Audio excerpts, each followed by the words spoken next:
दुरूद शरीफ पढ़ लो।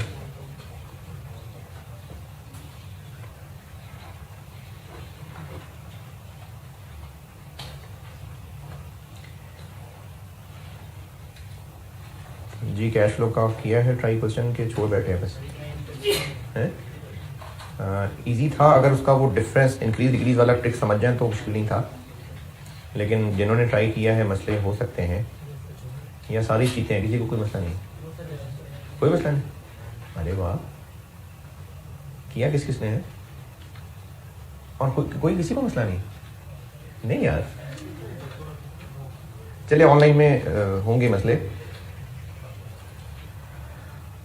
अच्छा, ये जितने लोगों को कोई मसले नहीं है, ये सब पीछे सोल्यूशन देखने के बाद मसले रिजॉल्व हुए हैं, या चलो कमाल है यार, बहुत अच्छी बात है।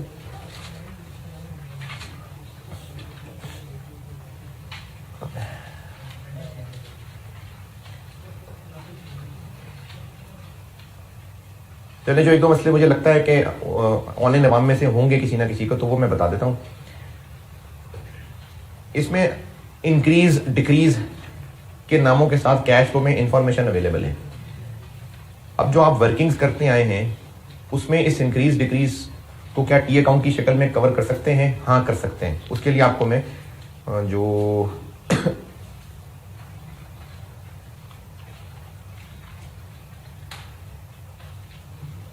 जैसे मैं रिटेन अर्निंग्स वाली पैट वाली वर्किंग कर देता हूं आपको। इस सवाल में प्रॉफिट बिफोर टैक्स नहीं दिया हुआ, तो रिटेन अर्निंग्स के जरिए निकाल लेते हैं। और उसके लिए हम रिटेन अर्निंग्स, और अगर डिविडेंड हो तो डिविडेंड पेएबल, और टैक्स एक्सपेंस नहीं दिया तो टैक्स पेएबल। दिया हुआ टैक्स एक्सपेंस, चले मैं टैक्स पेड भी इसी में बता दूंगा। रिटेन अर्निंग्स का ओपनिंग क्लोजिंग देने की बजाय उन्होंने कहा इंक्रीज इन रिटेन अर्निंग्स।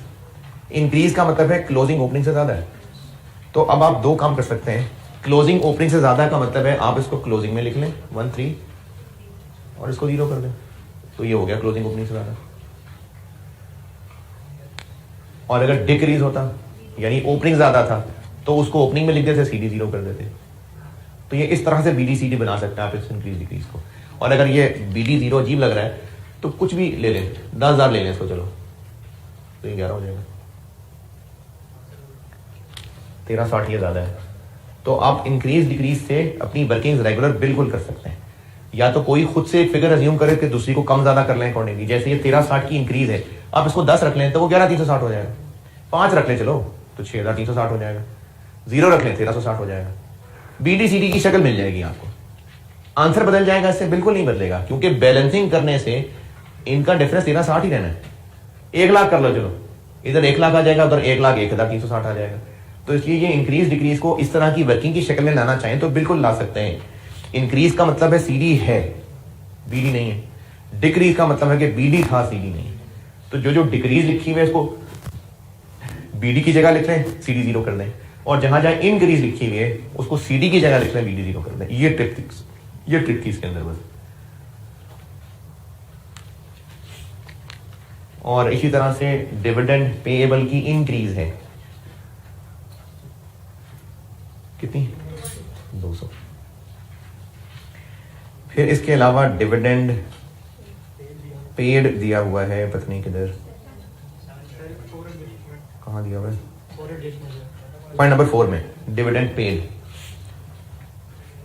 कितना? यहां से निकलेगा डिविडेंड डिक्लेयर्ड, ये रिटेन अर्निंग में आएगा। यहां से पैट निकलेगा 22, ये पैट है, इसमें टैक्स एक्सपेंस ऐड करेंगे तो पीबीटी बन जाएगा। बस ये ट्रिक्स थी इस सवाल के अंदर कि आपको इंक्रीज डिक्रीज दिए हुए थे। करने का तरीका वही है, आप टी अकाउंट बना के बीडी सीडी ही लें, और जो इन्फॉर्मेशन बैलेंस शीट की शक्ल में होनी थी, अदर इन्फॉर्मेशन में होनी थी, उसमें से काफी सारी चीजें उन्होंने कैश फ्लो के फेस पे दे दी आपको। बस यही ट्रिक थी सवाल के अंदर। जी क्योंकि है ही नहीं इन्फॉर्मेशन ना।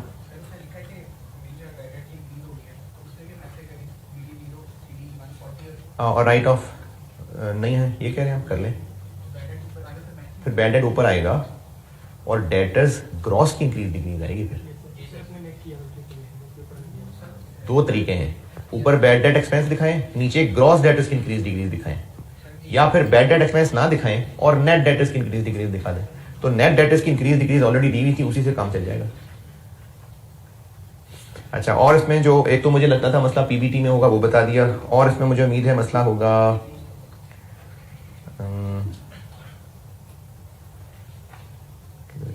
पीबीटी डेप्शन गिवन है, इंटरेस्ट एक्सपेंस गिवन है। इसमें ट्रेड पेबल में ये बताता हूँ, ट्रेड पेबल्स की इंक्रीज डिक्रीज बताता हूँ, इसमें होगा मसला। क्रेडिटर्स की इंक्रीज डिक्रीज, क्रेडिटर्स की इंक्रीज डिक्रीज सवाल में आपको फाइनेंसिंग में लिखी नजर आ रही है। तो इंक्रीज का मतलब है, नहीं डिक्रीज लिखा हो, इंक्रीज, इंक्रीज ये क्लोजिंग ओपनिंग से ज्यादा है। ये जो क्लोजिंग ओपनिंग से ज्यादा है, तो क्लोजिंग 600 कर लें, ओपनिंग 0 कर लें, लेकिन इससे ना आपसे मुश्किल हो जाएगी हैंडलिंग करनी। मैं कुछ अज्यूम कर लेता हूं, इसको मैं कह देता हूं 1000, इसको कह देता हूं 1600। इसमें मिलावट है, मिलावट है क्योंकि हमने एक खरीदा था उधार पे, पॉइंट नंबर 6, 9.5 लाख की एक लैंड बिल्डिंग खरीदी थी, वो उधार पे खरीदी थी। तो लैंड एंड बिल्डिंग का पेएबल आ रहा है इसके अंदर, तो वो भी इंक्रीज डिक्रीज में आना है नहीं, तो वो मिलावट है, वो उसमें से निकाल देते हैं।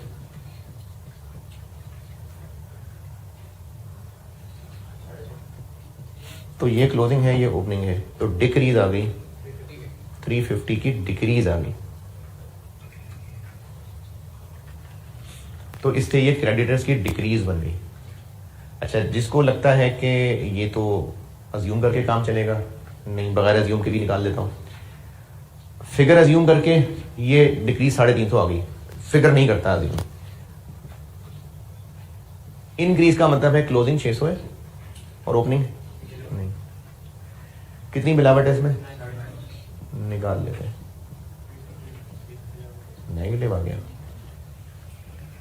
ओपनिंग 0 है, closing negative 350, opening 0, closing negative 350, तो डिक्रीज, तो 350 का डिक्रीज।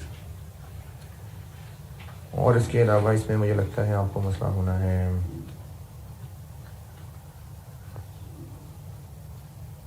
पीपी में। चले पीपी बताता हूं। लैंड एंड बिल्डिंग है, इक्विपमेंट है, ये दो अलग अलग हैं, दोनों को मिला के भी कर सकते हैं, कंबाइन कर सकते हैं। अलग अलग कर देता हूं, लैंड एंड बिल्डिंग है और इक्विपमेंट है। इक्विपमेंट में इंक्रीज डिक्रीज, इक्विपमेंट कितनी, इक्विपमेंट में इंक्रीज का मतलब है कि बीडी रहने दें, सीडी कर लें 15-50। लैंड एंड बिल्डिंग में क्या है, इंक्रीज, तो बीडी रहने दें, सीडी लिख लें 2600। और डेप्रिसिएशन पता है 810, डेप्रिसिएशन पता है 480। और क्या पता है,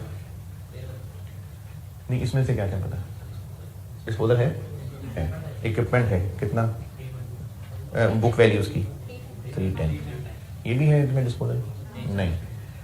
यहां से निकल आएगा एडिशन 26, ये निकल आया इक्विपमेंट की परचेज। बिल्डिंग में हमें पता है कि 950 उधार पे खरीदा हुआ है, 950, तो बाकी कैश एडिशन निकलाएगी। तो ये पीपी वाला पॉइंट लॉजिक कैसे, अरे बीडी में तो है यकीनन बहुत कुछ है, हमें फिगर्स नहीं पता ना। ले यार 10,000 है बीडी, सीडी 11,550, हम 10,000 है, ठीक है, नहीं यार 40,000 है, इंक्रीज डिक्रीज का मतलब है कि इनमें डिफरेंस इतना है, तो आप कोई एक फिगर अज्यूम करके दूसरी उसके मुताबिक कैलकुलेट कर ले। अगर ये आसान लग रहा है तो ऐसे कर लें, लेकिन अगर ये वाली बात समझ आ रही है जो मैंने की है कि जो जैसे इंक्रीज है उसको सीधी रख लें, बीडी जीरो कर लें, अगर ये समझ आता है तो ठीक है, क्योंकि बात ये लॉजिकल इलॉजिकल की नहीं है, इंफॉर्मेशन ही नहीं है। देखें बीडी और सीडी यहां लिख के करनी तो बैलेंसिंग ही है ना, तो ये 0 और ये 2600 रख के ये डिफरेंस फिर भी उतना ही आएगा। तो इसलिए अगर आपको ऐसे ठीक लग रहा है ऐसे कर लें। तरीका ये है इंक्रीज डिक्रीज को हैंडल करने का कि कोई एक अज्यूम करके दूसरी अकॉर्डिंगली निकाल लें, या फिर एक 0 और दूसरा जो डिफरेंस है वो है। बस ये थे मसले इसके अंदर जो मुझे लगता है होंगे। बस मेरे ख्याल में यही मसले होने थे, किसी को होने थे तो वो मैंने बता दिए। आप जो सामने बैठे हुए लोग हैं, आपने कुछ पूछना है तो पूछें। देखो बैलेंस शीट अगर दी हुई है, बैलेंस शीट और प्रोविजन फॉर डाउटफुल डेट उसमें अलग से प्रेजेंट नहीं हो रहा, तो वो लाजमी नेट है। पीपी वाला रूल याद रख लें, पीपी बैलेंस शीट के फेस पे है, एक्यूमुलेटेड अलग से नहीं है, तो वो नेट है। तो डेटर्स भी बैलेंस शीट के फेस पे है और प्रोविजन अलग से नहीं है, तो वो नेट डेटर्स हैं। पीपी के साथ लिंक याद रख लें, जैसे उसको पहचानते हैं ये भी नेट वैसे ही पहचानना है।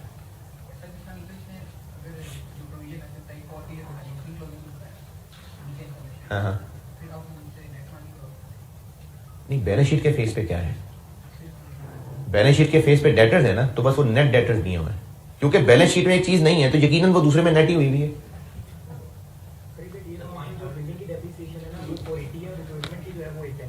अच्छा चले बहरहाल, वो ये दर्शन लिखते हुए उलट हो गया, लेकिन जो वर्किंग समझा रहा था वो पॉइंट कौन सा,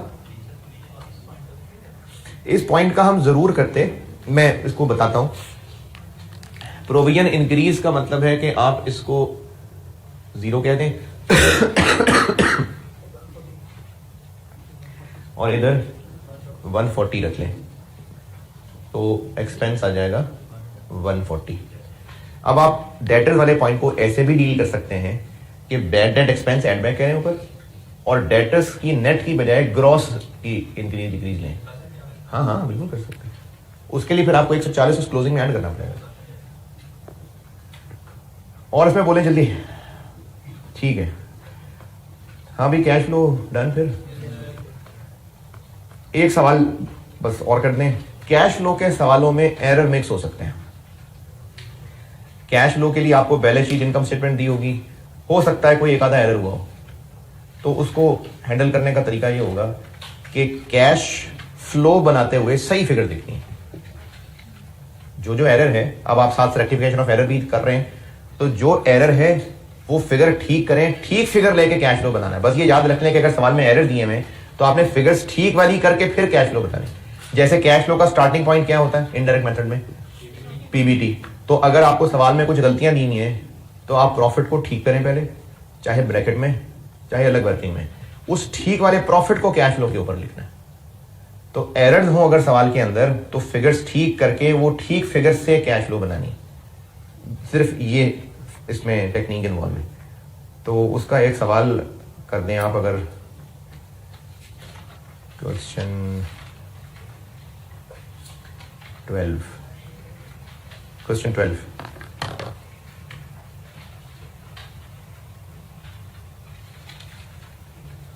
नंबर 12।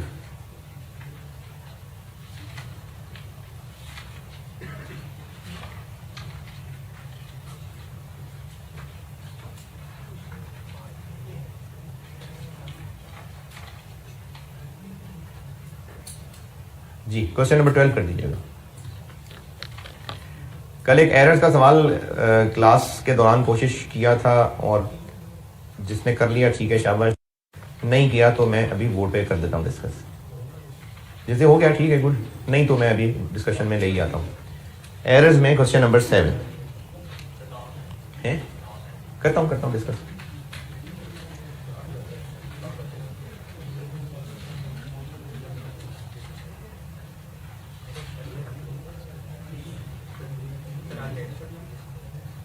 कल FL1 के लिए नहीं, कॉस्ट की।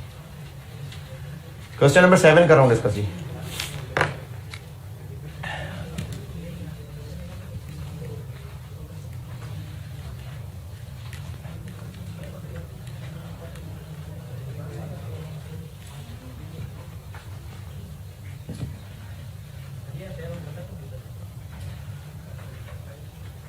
आवाज नहीं आ रही यार, डिस्टॉर्शन सी है।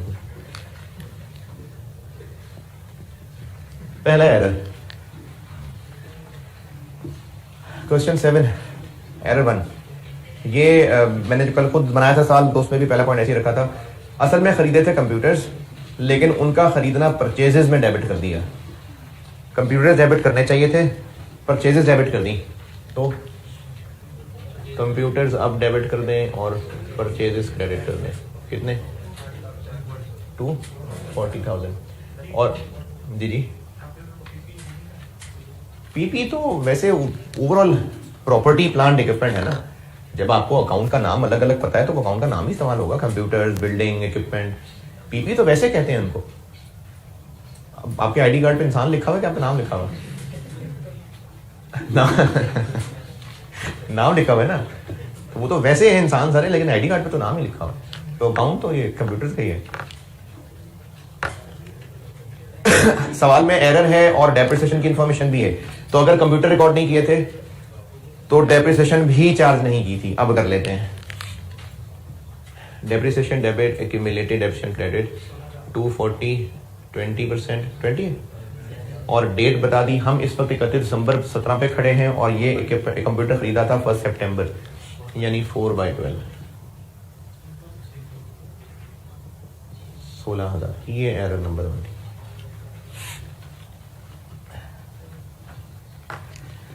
पॉइंट नंबर 2, ये रश मचा हुआ है, इसलिए इसको रॉन्ग और करेक्ट बना के कर लेंगे तो गलती के चांस कम हो जाएंगे। इसको करेक्ट और रॉन्ग बना के कराता हूं। ट्रांजैक्शन क्या हुई? ट्रांजैक्शन ये हुई कि फर्नीचर जिसकी कॉस्ट इतनी, बुक वैल्यू इतनी, बेच दिया 7 लाख का। ये है असल ट्रांजैक्शन। तो इसकी करेक्ट एंट्री क्या बनी? डिस्पोजल की एंट्री होती है कैश डेबिट, जितने का बेचा,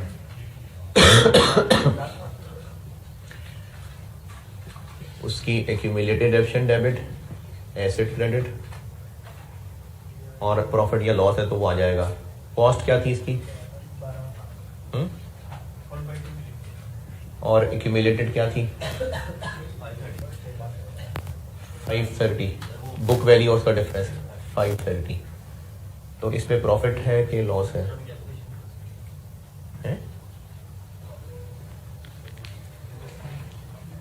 अच्छा सही है, सॉरी भी आपने रिवर्स नहीं की। 31 दिसंबर 17 की बुक वैल्यू बताइए। ये प्लांट, ये फर्नीचर बेचा कब? 1 नवंबर को बेचा है।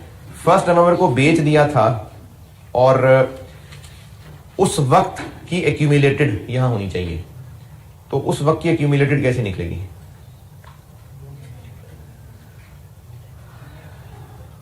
जी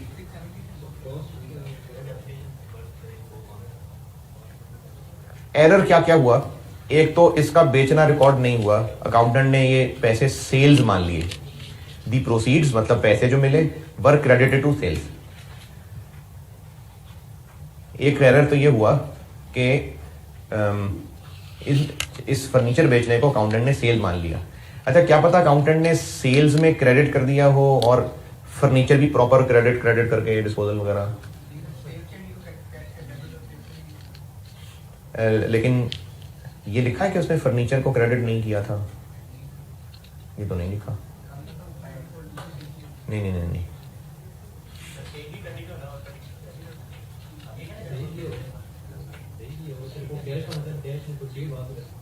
अच्छा हाँ, यानी उसने कैश डेबिट की वजह सेल्स क्रेडिट कर दिया। ये कह रहा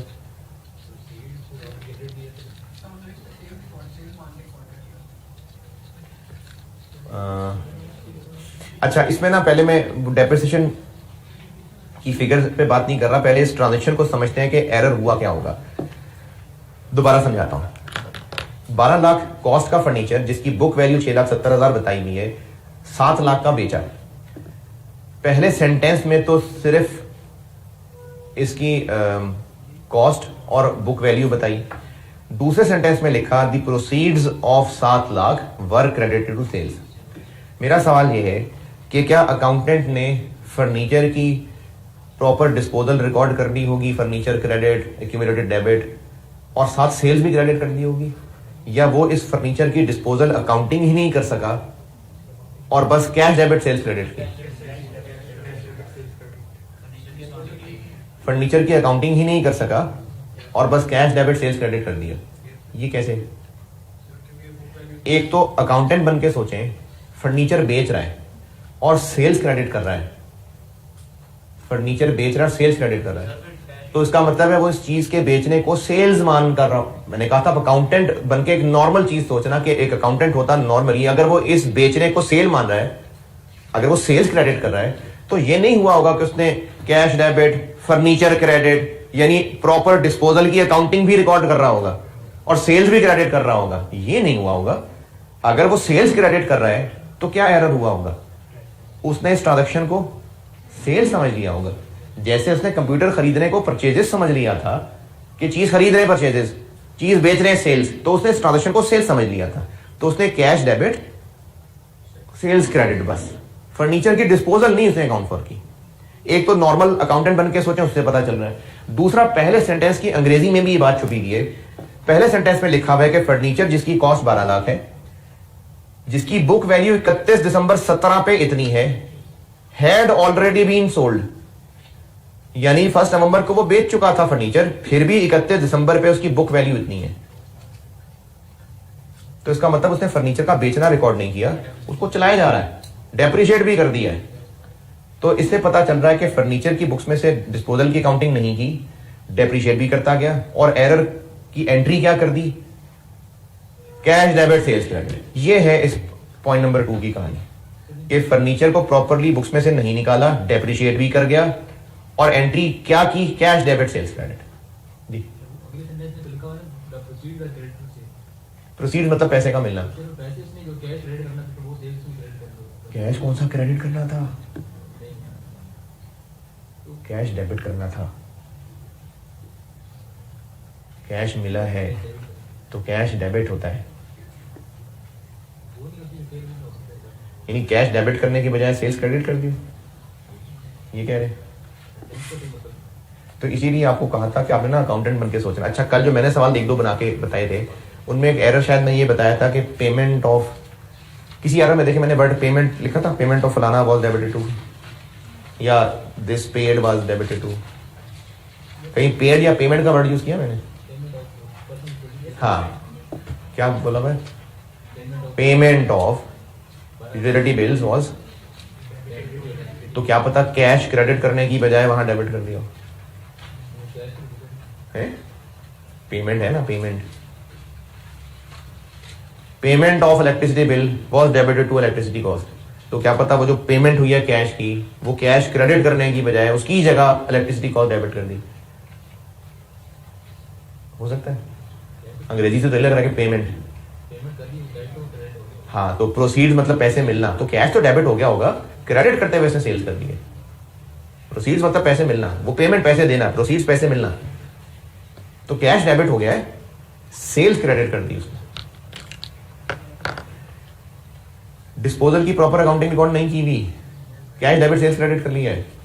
तो एक तो डिस्पोजल की प्रॉपर अकाउंटिंग कर लेते हैं, दूसरा जो बुक्स में पड़ा रह जाने से डेप्शन फालतू चार्ज हो गई, वो रिवर्स कर देते हैं। तो पहले मैं डेप्शन रिवर्स कर देता हूं, इससे वैल्यू निकालने में एक आसानी मिलेगी।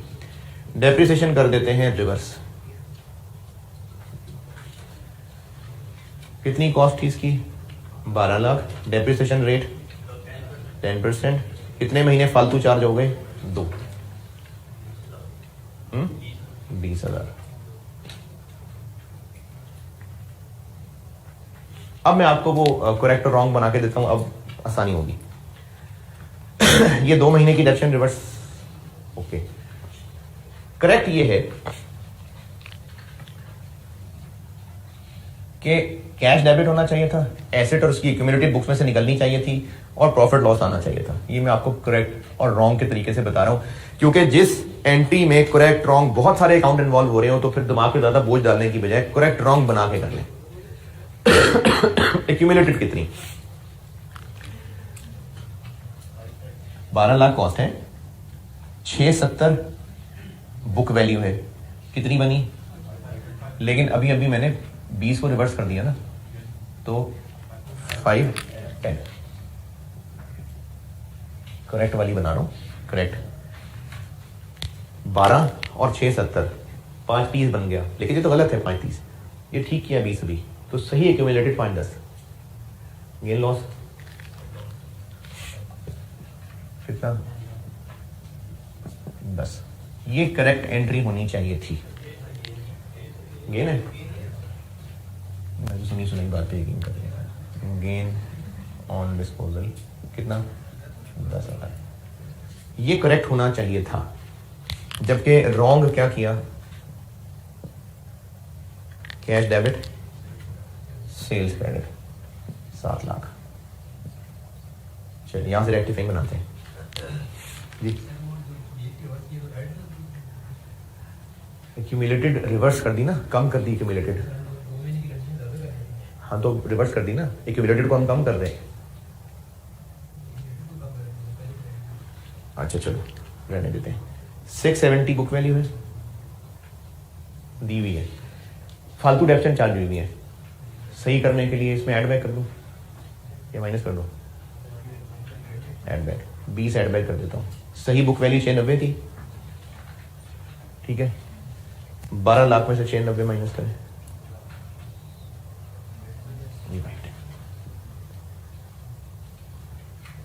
करेक्ट और रॉन्ग।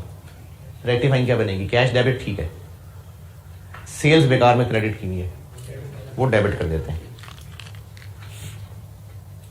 7 लाख, और वो डेबिट क्रेडिट नहीं हुआ सारा। अब कर दें accumulated depreciation debit 5-10, furniture credit 12 और प्रॉफिट ऑन डिस्पोजल 10। ये एरर नंबर 2 है।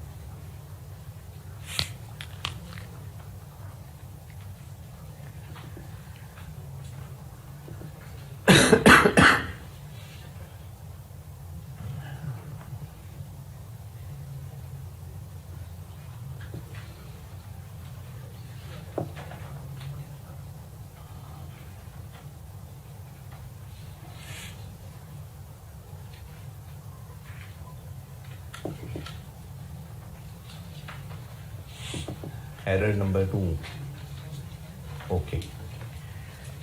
एरर नंबर 3, 1 अप्रैल 17 को एक बिल्डिंग किराए पे दी थी और 9 लाख जो कि साल का किराया था वो सारा का सारा रिसीव कर लिया। The rent receive was credited to income, मतलब रेंट इनकम। तो क्या हर्ज है इसमें? 9 महीने की इनकम बननी चाहिए, 3 महीने तो अगले 12 महीने से, अगले साल से रिलेट कर रहे हैं। तो क्या करें, इनकम से निकाल के अनअर्न्ड इनकम या एडवांस इनकम बना लें। तो तीसरे का रेंट इनकम से निकाल लेते हैं और अनअर्न्ड इनकम, एडवांस इनकम, ये एक्रूअल प्री पेमेंट वाली कैलकुलेशन में बताई थी ये बात। पूरा है 9 लाख, 9 लाख है, 3 महीने निकाल लेते हैं 225। ये तीसरा एरर ठीक है। पूरे 9 लाख को इनकम बना दिया हुआ था, हालांकि इसमें से 3 महीने तो नहीं है, तो वो इनकम से निकाल के एडवांस बना दिया।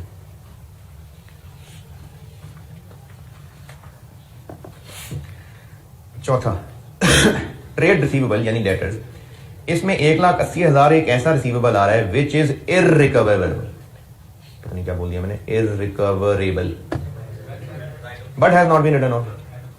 कर देते हैं राइट ऑफ। तो इस 1,80 को तो करें ना right of. Bad debt debit debtors credit 180।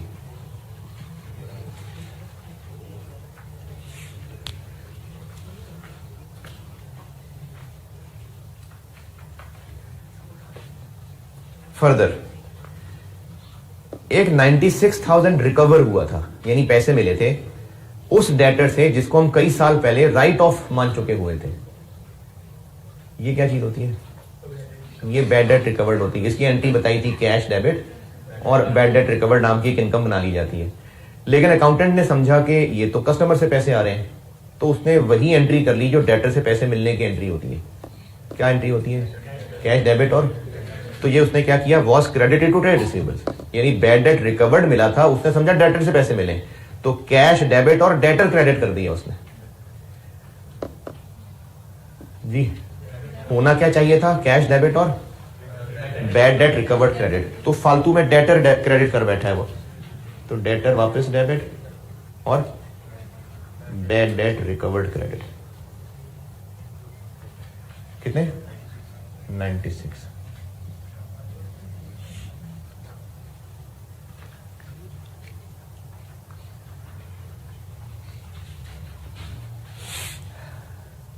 और प्रोविजन फॉर डाउटफुल डेट 5% होते हैं। इसके लिए आपको कहा था कि पहले पूरा सवाल सॉल्व कर लें, क्या पता आगे डेटर के और एरर हों। वैसे मुझे पता है चूंकि नहीं है, लेकिन आपने पूरा सवाल पहले सॉल्व करना है, डेटर वाले एरर सारे देख लेने, उसके बाद प्रोविजन की एडजस्टमेंट करनी है। मुझे पता है आखिरी में डेटर नहीं है, तो अभी ही कर देता हूं। प्रोविजन की एडजस्टमेंट का तरीका, पूरे सोल्यूशन को देखें कि कहां कहां हमने डेटर डेबिट क्रेडिट किया है। क्यों टेंशन में डालना है यार, क्यों 50 एंट्रीज कर दी है, यानी हर एंट्री पे अलग अलग डेटर की प्रोविजन एडजस्टमेंट करेंगे, कह रहे हैं आप, कर लें दिल खला तो कर लें ऐसे। यहाँ डेटर है, यहाँ ये 2 जगह पर है,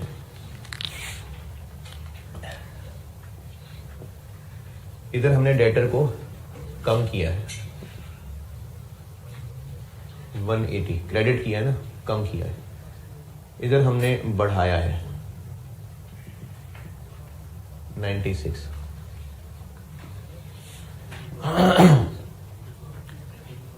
$84 कम किया है, तो प्रोविजन भी 5% 4200 कम कर दें। और प्रोविजन कम करने का मतलब है provision for doubtful debts debit और bad debts credit.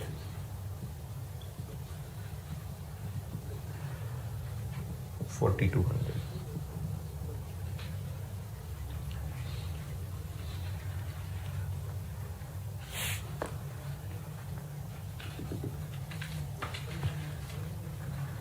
Last point, इस लास्ट पॉइंट में ये जो वर्ड कैश बुक है ये और बैंक कॉलम और ये मैं आपको बुक्स बताऊंगा तो ये तब बता दूंगा।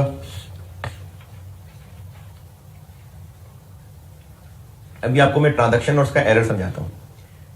डेटर से एक चेक मिला 192,000 का और 4% उसको डिस्काउंट दिया, तो ये जो 192,000 है ये डिस्काउंट के बाद की फिगर है या इस पे डिस्काउंट अभी देना है? क्योंकि चेक तो डिस्काउंट के बाद की फिगर बनाई होगी ना उसने। अगर ये चेक डिस्काउंट के बाद की फिगर है तो ये 96% है।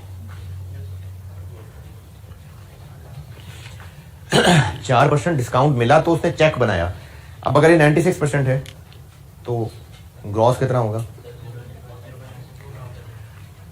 2 लाख। ट्रांजैक्शन हुई क्या है कि कस्टमर 192 दे रहा है और 4% डिस्काउंट के बाद की फिगर है, तो इसकी एंट्री ये होती कि bank debit 192,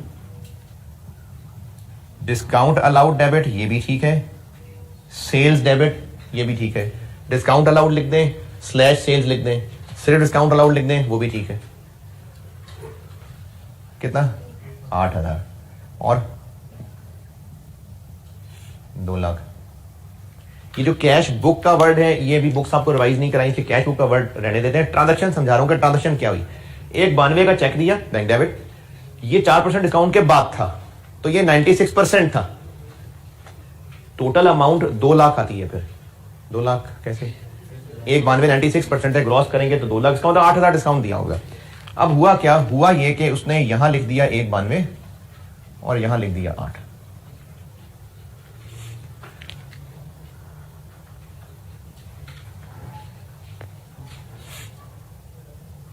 Amount received was entered in discount allowed column and the amount of discount was entered in bank column.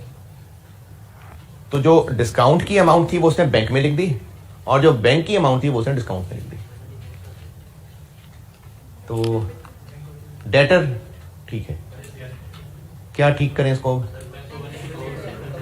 Discount फालतू डेबिट कर दिया वो क्रेडिट कर देंगे, बैंक थोड़ा डेबिट किया है वो और डेबिट कर देंगे, तो बैंक और डेबिट हो जाएगा।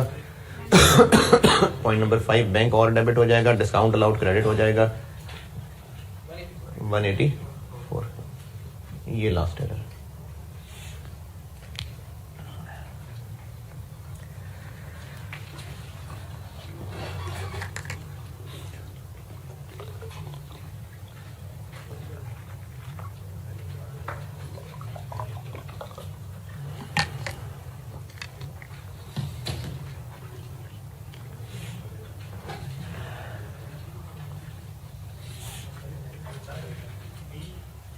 क्या जी? ये नहीं बताई चीजें भी आपको, ये भी नहीं बताएंगी।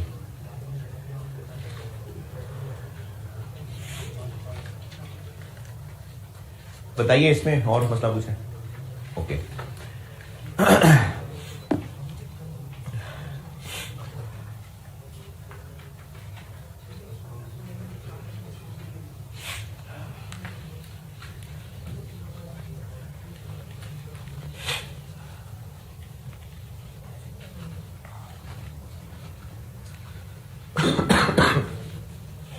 अच्छा, अगर इस लास्ट वाले पॉइंट में डेटर भी कहीं ना कहीं रेक्टिफाई हो रहा होता तो फिर हम ये वाला काम उसके बाद करते हैं।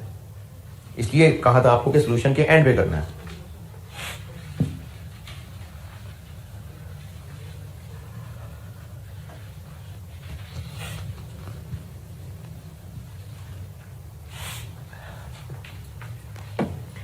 अच्छा, काफी सारी ये एरर्स आपने ठीक कर ली, एक पिक्चर दिमाग में बननी शुरू हो गई। अब मैं आपको इसको ऑफिशियली एक चीज बताता हूं कि इस चैप्टर में हम इस वक्त खड़े कहां हुए होते हैं। अकाउंटिंग सिस्टम के अंदर जर्नल होता है,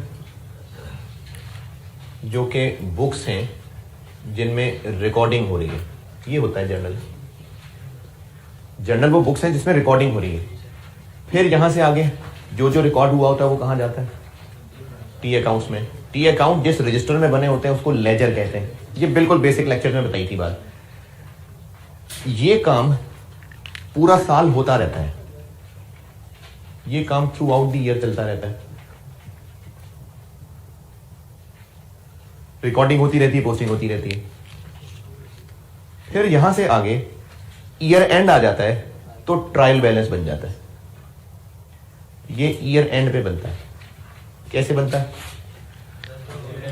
टी अकाउंट्स में जहां जहां भी डेबिट क्रेडिट बैलेंस बन रहा है सीडी, वो ट्रायल में एक लिस्ट की शक्ल में आ जाता है, डेबिट की लिस्ट, क्रेडिट की लिस्ट। ये ईयर एंड के ऊपर बनता है और ये टैली होता है।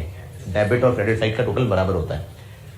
फिर इस ट्रायल से आगे फाइनेंशियल स्टेटमेंट्स बनती हैं। ये अकाउंटिंग का पूरा सिस्टम है।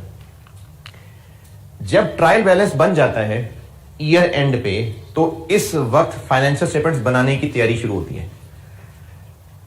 ट्रायल बैलेंस से कुछ पिक्चर जब ओवरऑल सामने आती है, जैसे कैश का क्रेडिट बैलेंस नजर आ गया, ट्रायल बैलेंस बना, उसमें कैश का क्रेडिट बैलेंस आ रहा है। अब इस पे गौर किया, क्रेडिट बैलेंस क्यों आ रहा है, ये तो नहीं होना चाहिए। जब उसकी इन्वेस्टिगेशन हुई तो एरर्स नजर आने शुरू हो गए।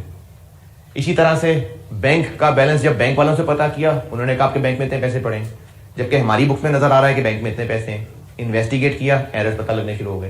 तो ईयर एंड पे जब ट्रायल बैलेंस बन चुका होता है, तो या तो ट्रायल बैलेंस बनते ही या ऑडिट के दौरान एरर्स डिस्कवर होने लग जाते हैं। तो इन एरर्स की डिस्कवरी के टाइम लाइन पे हम कहां खड़े हैं? ईयर एंड पे। यानी सारा साल जो अकाउंटिंग होनी थी वो हो गई, रिकॉर्डिंग हुई, पोस्टिंग हुई, साल के एंड पे खड़े हैं और ट्रायल बन चुका हुआ है। कुछ सवालों में फाइनेंशियल स्टेटमेंट भी बन चुकी हुआ करेंगी, वो सवालों से आइडिया हो जाएगा। वरना जनरली अभी फाइनेंशियल स्टेटमेंट नहीं बनी और हम यहां खड़े हैं। अभी इस मौके पे, ट्रायल बैलेंस के मौके पे, यानी अभी इस वक्त ये रेक्टिफिकेशन ऑफ एरर्स का काम हो रहा है।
ये है जी इस चैप्टर की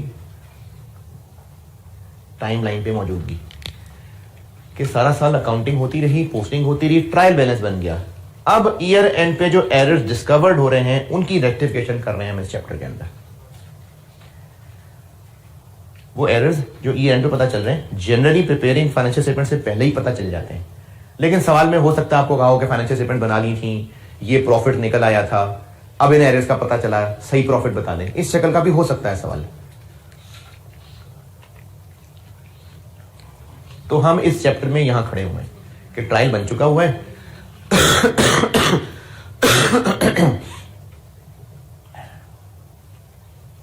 ट्रायल बन चुका हुआ है और अब एरर सामने आए हैं, उनको अब हम ठीक कर रहे हैं, यानी हम ईयर एंड पे खड़े हुए हैं। इसी वजह से कल कहा था और आज वाले सवाल में भी किया कि अगर कोई एरर किसी पीपीई से रिलेटेड है तो हम चूंकि ईयर एंड पे खड़े हैं तो पीपीई गलत था तो उसकी जो डेप्शन फॉर द ईयर चार्ज कराए हुए हैं वो भी गलत है, इसलिए पीपी ठीक करते हैं तो डेप्शन भी ठीक करते हैं। क्यों डेप्शन गलत हो गई है?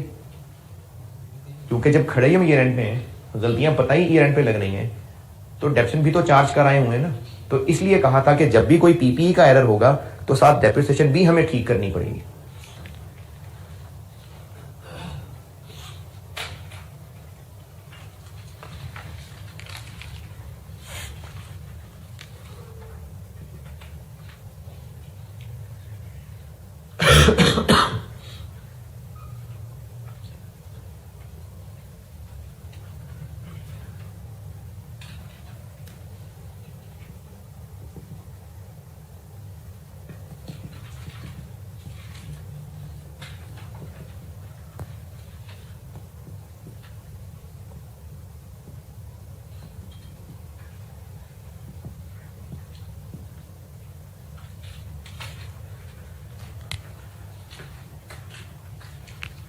कुछ एरर्स होते हैं जिसमें जो ट्रायल बैलेंस को अफेक्ट नहीं कर रहे होते।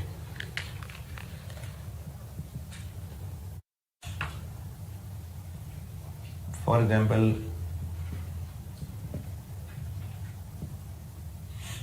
प्लांट डेबिट 5000, कैश क्रेडिट 5000 होना चाहिए था, लेकिन रॉन्ग हो गया, परचेजेस डेबिट कैश क्रेडिट। और ट्रायल को अफेक्ट ना करने का मतलब है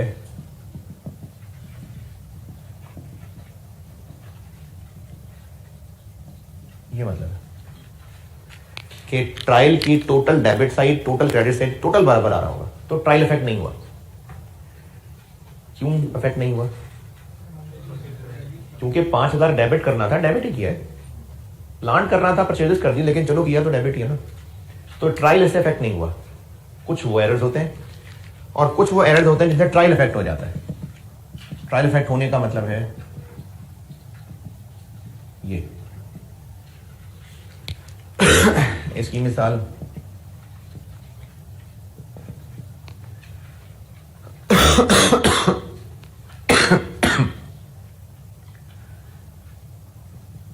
कि प्लान डेबिट करना था 5000, कैश क्रेडिट करना था 5000,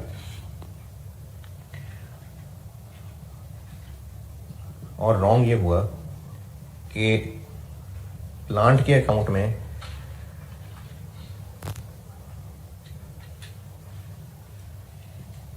$50,000 लिख दिया और कैश में 5000 लिख दिया। ट्रायल क्यों इफेक्ट हो गया है जी?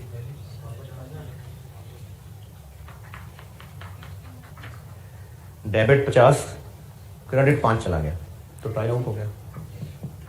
सिस्टम के अंदर यहां इससे आगे ट्रायल बनना था, तो जिस अकाउंट में डेबिट 5 जाना था वहां डेबिट 50 चला गया, क्रेडिट ठीक गया, डेबिट 50 चला गया, तो ट्रायल आउट ही होना था।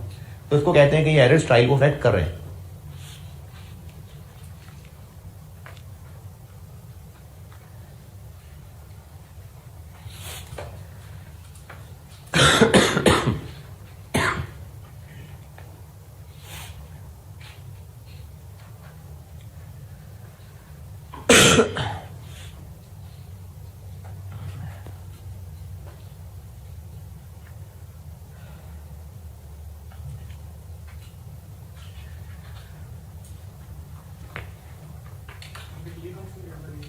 किधर जी, टी अकाउंट में पोस्ट करते हुए गलती होगी, क्योंकि इस बात का चांस कम था कि वो एंट्री में डेबिट क्रेडिट लिखते हुए एक में 50 लिख रहा है, एक में 5 लिख रहा है, उसका चांस कम था, तो वो पोस्टिंग करते हुए गलती कर गया।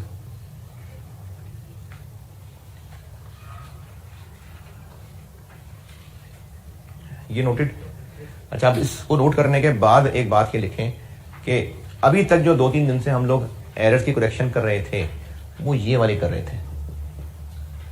ये बात लिख लें कि इससे इस पेज से पहले पहले जितने एरर्स की करेक्शन हमने पढ़ी है वो ये वाले थे, errors which do not affect trial balance.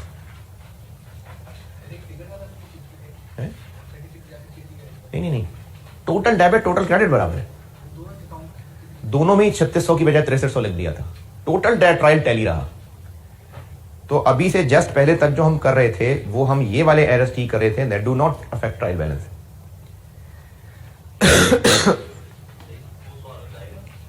नहीं, ये तो पहचानना पड़ेगा खुद ही।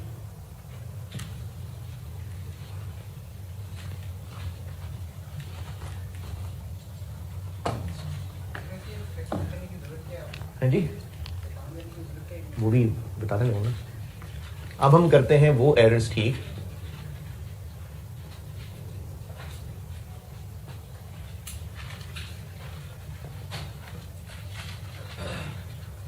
अब वो एरर्स ठीक करते हैं जो ट्रायल को अफेक्ट कर रहे थे। क्या मतलब ट्रायल को अफेक्ट कर रहे थे? टोटल डेबिट क्रेडिट आउट हो गया था, उनकी करेक्शन में क्या कुछ डिफरेंट करना पड़ेगा ये सिखाता हूँ। एक एग्जांपल से सिखाता हूँ और एक करेक्टर इंट्रोड्यूस करा रहा हूँ, सस्पेंस। ये नोटेड।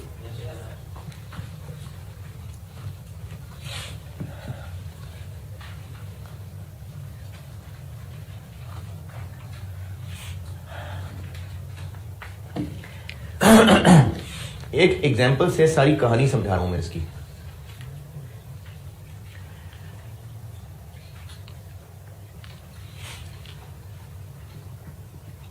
ट्रायल बैलेंस बना तो इसका टोटल क्रेडिट और डेबिट जब टोटल किया तो वो बराबर नहीं है। इसका टोटल था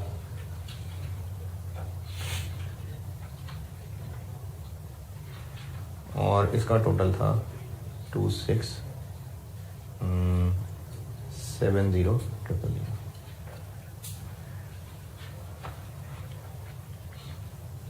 ये लाइन पे ट्रायल बैलेंस बना।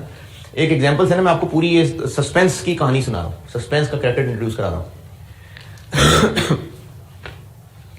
ये लाइन पे ट्रायल बैलेंस बना और उसका टोटल आउट था। अच्छा, ये जो इस मिसाल से ना मैं आपको एक प्रोसीजर सिखा रहा हूं, यानी ये नहीं बता रहा कि स्टूडेंट को क्या लाजमी ये करना पड़ता है, मैं आपको सस्पेंस की पूरी कहानी बता रहा हूं, सस्पेंस का पूरा कैरेक्टर इंट्रोड्यूस करा रहा हूं। ईयर एंड पे ट्रायल बना, ट्रायल टैली नहीं था।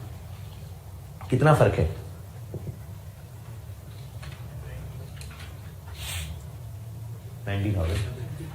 कौन सी साइड हल्की है? तो ये कह देंगे हम कि 90,000 का कोई एक डेबिट बैलेंस होना चाहिए था जो पता नहीं किधर गया। अब ये जो पता नहीं है ये सस्पेंस है, तो हम यहां पर इसको काट के 2670 कर देंगे और इस लिस्ट के अंदर एक 90,000 का बैलेंस ले आएंगे जिसको नाम दे देंगे सस्पेंस अकाउंट का। मैं फिर बता रहा हूं, ये जो मैं इस वक्त कहानी सुना रहा हूं जरूरी नहीं कि स्टूडेंट को ये काम करना होगा सवाल में, मैं आपको पूरा प्रोसीजर बता रहा हूं। हो सकता है स्टूडेंट को यही सारा प्रोसीजर ही फॉलो करना हो एग्जाम क्वेश्चन के अंदर। तो सबसे पहला काम ये हुआ कि ट्रायल आउट था, तो जो डिफरेंस था, जो साइड हल्की थी वहां पर खुद से लिख दिया, अब दोनों साइड टोटल बराबर हो गया। और ये फिगर क्या है पता नहीं, तो इस पता नहीं को सस्पेंस कह दिया, सस्पेंस। अब सस्पेंस अकाउंट नाम का एक अकाउंट क्रिएट कर दिया जिसका डेबिट बैलेंस है, क्रेडिट बैलेंस है, डेबिट बैलेंस। एरर्स ढूंढे, एरर्स ये पता चले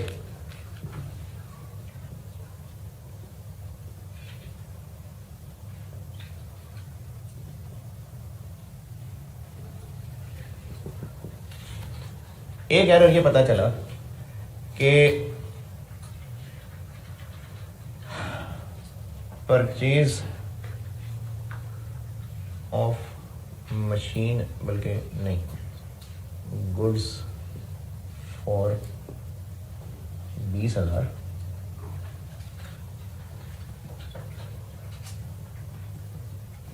was correctly posted to purchases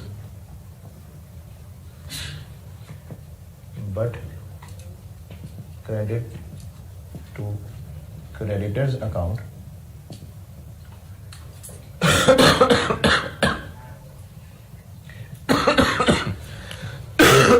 चल रहा क्या एरर हुआ भाई? परचेजेस डेबिट 20,000 हो गई, लेकिन क्रेडिटर्स क्रेडिट कितने होंगे? 50। तो डेबिट 20 चला गया, क्रेडिट 50 चला गया। अब इसको अगर ठीक करना है तो परचेजेस तो ठीक है, क्रेडिटर्स में क्या खामी है? 30,000 उसमें फालतू क्रेडिट गया हुआ है, ठीक करना है तो क्या करें? तो अब हम इसकी करेक्शन ये करेंगे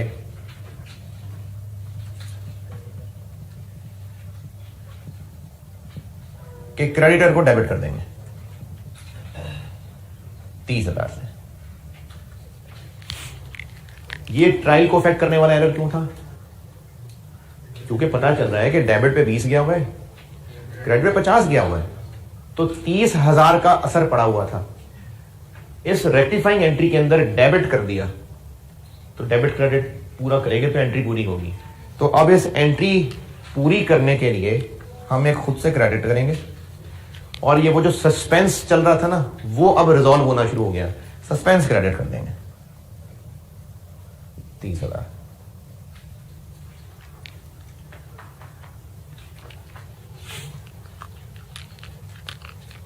एक और एरर पता चला कि रिसीट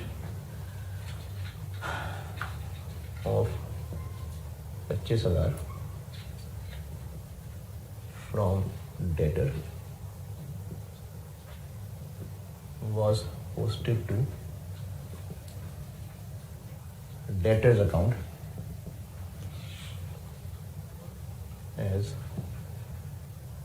52,000। ये क्या एरर हुआ? अच्छा, एरर अभी मैंने अकाउंटिंग सिस्टम लिखा था, मिटा दिया। हमें ना ये भी पहचानना पड़ेगा कि एरर किस मौके पे हुआ। मैंने भी अकाउंटिंग सिस्टम लिखा था, जर्नल, फिर आगे लेजर। यहां पर क्या हो रहा होता है? यहां पर रिकॉर्डिंग हो रही होती है, फिर उसके बाद यहां से आगे क्या होता है? पोस्टिंग होती है। तो एरर्स पढ़ के हमें ये देखना पड़ेगा कि एरर हुआ कहां पर। तो ये क्या हुआ? डेटर से पैसे मिले थे, जब डेटर के अकाउंट में पोस्ट करने लगे तो 25,000 की बजाय 52,000 पोस्ट कर दिया।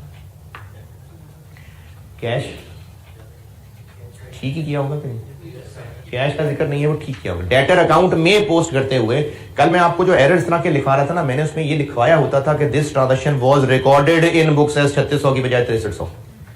अब मैं कह रहा हूं कि डेटर अकाउंट में पोस्ट इसको 52,000 कर दिया। डेटर अकाउंट डेटर के टी अकाउंट में पोस्ट करते हुए हमने, क्योंकि देखें एंट्री होनी थी, फिर उसके बाद अगला काम क्या होना था? डेबिट अकाउंट में चला जाना था, क्रेडिट दूसरे में चले जाना था। डेबिट कैश में और क्रेडिट डेटर में। तो डेटर में पोस्ट करते हुए 25 को 52 बना दिया, तो ट्रायल इफेक्ट होगा। ठीक करते हैं एरर को, रेक्टिफिकेशन कर लेते हैं इसकी। क्या गलती हुई है? डेटर जो 25 क्रेडिट होना चाहिए था ज्यादा क्रेडिट हो गया, तो डेबिट कर देते हैं। कितने से? 2700। सिर्फ एक अकाउंट में मसला था ना, कर दिया ठीक। एंट्री पूरी करने के लिए खुद से क्रेडिट डाल देते हैं 2700।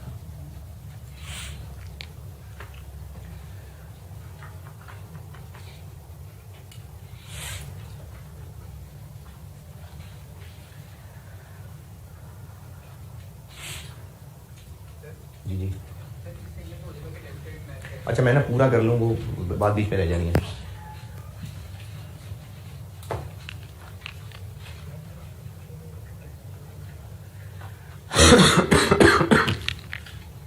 यहां तक बात समझ आ रही है अभी तक? तीसरा एरर हुआ,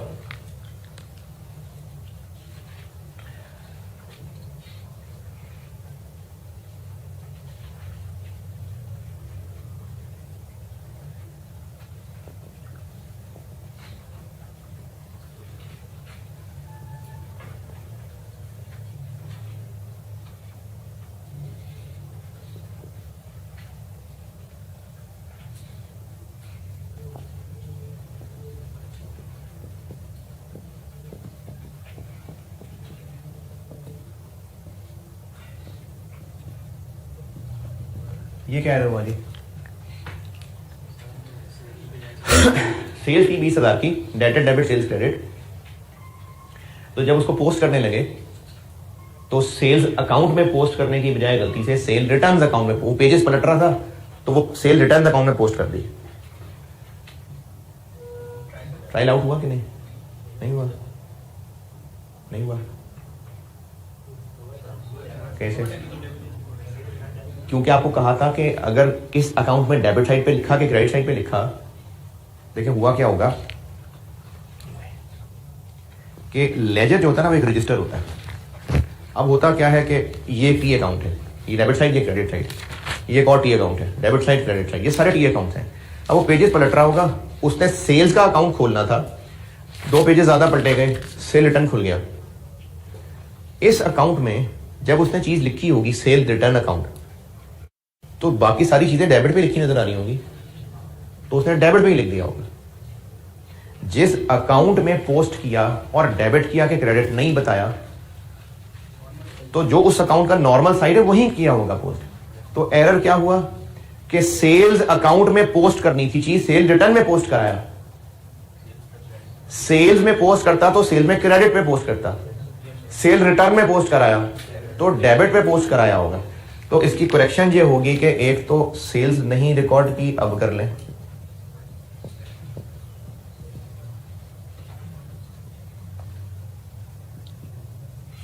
और सेल रिटर्न फालतू डेबिट कर दी, वो भी क्रेडिट कर दें।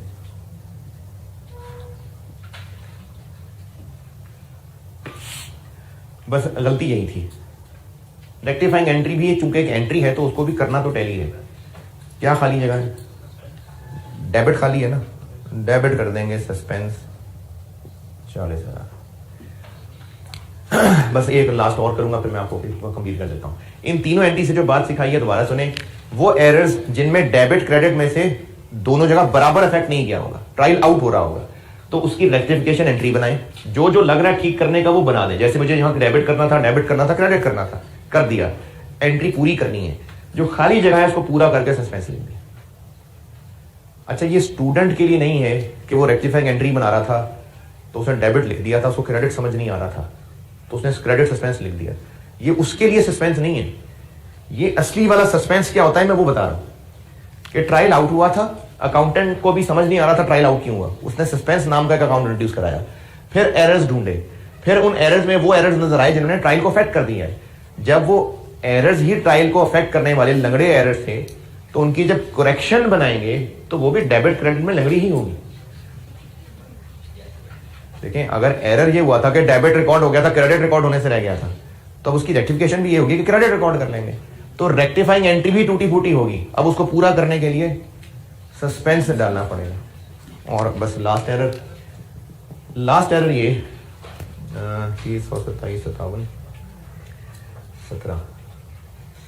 17 माइनस करें उसमें से 83।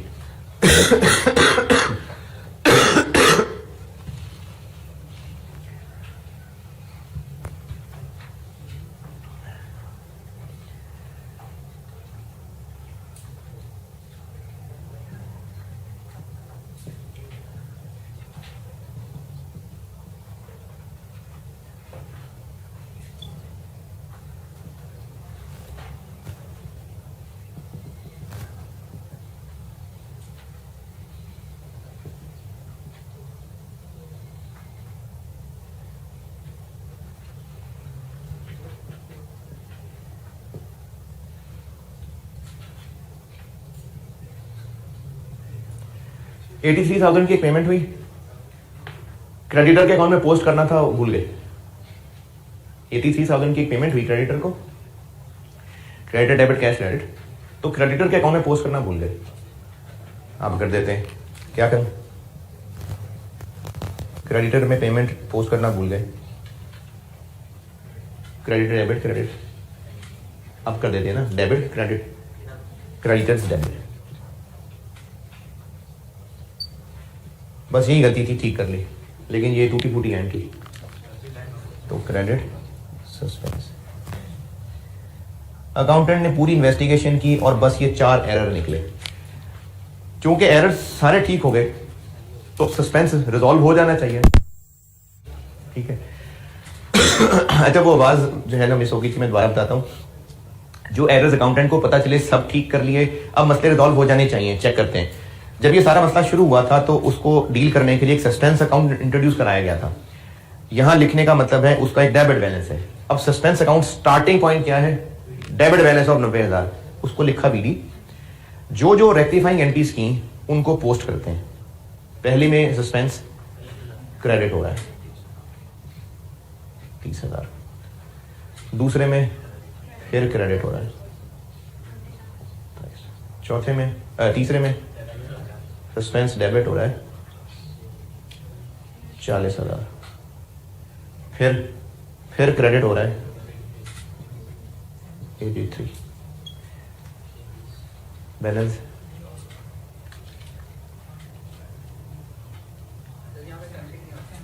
73 आना था, 73, ये एरर 73 का था जी।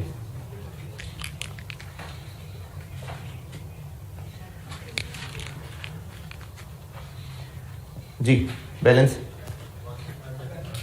नहीं, बैलेंस इसमें बस खत्म हो गया, बैलेंस खत्म, सस्पेंस खत्म। तो प्रोसीजर ये है कि ट्रायल बैलेंस बनाया, ट्रायल आउट था, पता नहीं क्यों आउट था, अकाउंटेंट ने उसके लिए सस्पेंस क्रिएट किया। तरीका क्या है? जो साइड हल्की है वहां डिफरेंस डाल दें, हो सकता है इधर हल्की साइड होती है, यहाँ डिफरेंस डाल देते, वो सस्पेंस अकाउंट स्टार्ट हो गया। फिर एरर्स ढूंढे, उन एरर्स को ठीक किया, चूंकि वो एरर्स ही लंगड़े थे तो उनकी करेक्शन भी लंगड़ी होगी, उसको पूरा करने के लिए सस्पेंस डाला गया। चूंकि सब कुछ ठीक हो गया तो अब सस्पेंस अकाउंट बना के देखेंगे तो वो निल हो गया होगा। ठीक है जी, अल्लाह हाफिज।